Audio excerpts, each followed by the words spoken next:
नमस्कार, आप देख रहे हैं खबर हट न्यूज। मैं हूं आपके साथ दिव्या। कर्नाटक के उडुपी में आज ऐतिहासिक पल देखने को मिला जब प्रधानमंत्री नरेंद्र मोदी 14 साल बाद श्री कृष्ण मठ पहुंचे। यहां उन्होंने लक्ष्य गीता पाठन में हिस्सा लिया, भव्य रोड शो किया और अपने संबोधन में नया भारत किस तरह दुश्मनों को जवाब देता है, ये भी साफ संदेश दिया। पीएम मोदी ने कहा, उडुपी आना मेरे लिए बहुत खास है। यह वह भूमि है जहां जनसंघ और बाद में बीजेपी के अच्छे शासन की नींव रखी गई थी। उन्होंने याद दिलाया कि 1978 में उडुपी ने वीएस आचार्य को चुनकर एक नए गवर्नेंस मॉडल की शुरुआत की थी। श्री कृष्ण मठ में लक्ष्य कंठ गीता पारायण कार्यक्रम को संबोधित करते हुए पीएम मोदी ने कहा, पूज्य संतों के बीच उपस्थित होकर मैं खुद को धन्य महसूस कर रहा हूँ। अपने संबोधन में पीएम मोदी ने हाल ही में हुए पहलगाम आतंकी हमले को भी याद किया। उन्होंने कहा, पहले ऐसी घटनाओं पर सरकारें चुप रहती थीं, लेकिन ये नया भारत है, ये किसी के सामने झुकता नहीं। हम शांति भी चाहते हैं और जरूरत पड़ने पर जवाब भी देना जानते हैं। उडुपी से ही पीएम मोदी ने सुरक्षा को लेकर एक बड़ा संदेश दिया।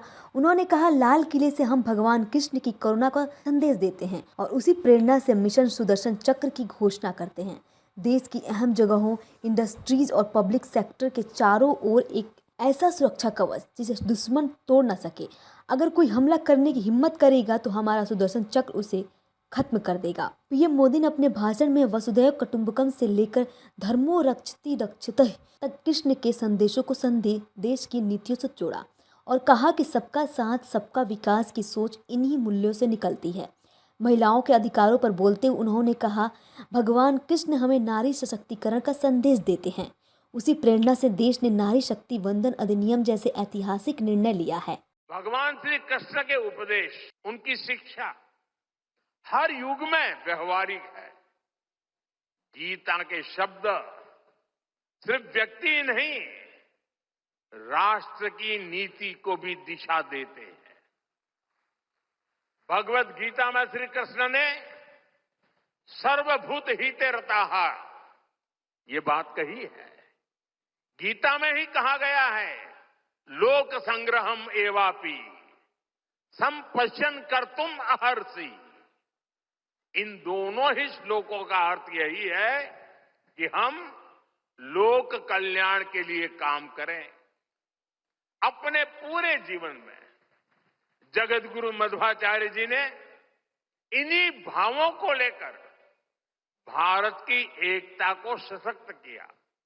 साथियों, आज सबका साथ सबका विकास, सर्वजन हिताय सर्वजन सुखाय, ये हमारी नीतियों के पीछे भी भगवान श्री कृष्ण के इन्हीं श्लोकों की प्रेरणा है।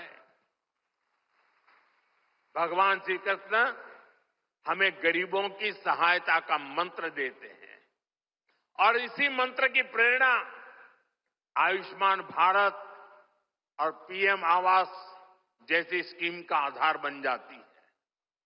भगवान श्री कृष्ण हमें नारी सुरक्षा, नारी सशक्तिकरण का ज्ञान सिखाते हैं और उसी ज्ञान की प्रेरणा से देश नारी शक्ति वंदन अधिनियम का ऐतिहासिक निर्णय करता है।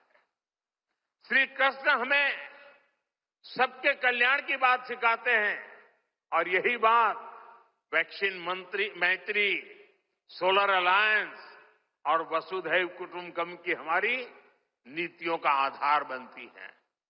साथियों, श्री कृष्ण ने गीता का संदेश युद्ध की भूमि पर दिया था। उडुपी में धार्मिक आस्था, आध्यात्मिक माहौल और राजनीतिक संदेश जब एक ही मंच पर दिखाई दिए और प्रधानमंत्री मोदी ने साफ कहा, ये नया भारत है जो करुणा भी दिखाता है और सुरक्षा चक्र भी तैनात करता है। तो आज की इस वीडियो में इतना ही। ऐसे तमाम छोटी बड़ी खबर देखने के लिए बने रहे खबर हंट न्यूज के साथ। तब तक के लिए धन्यवाद।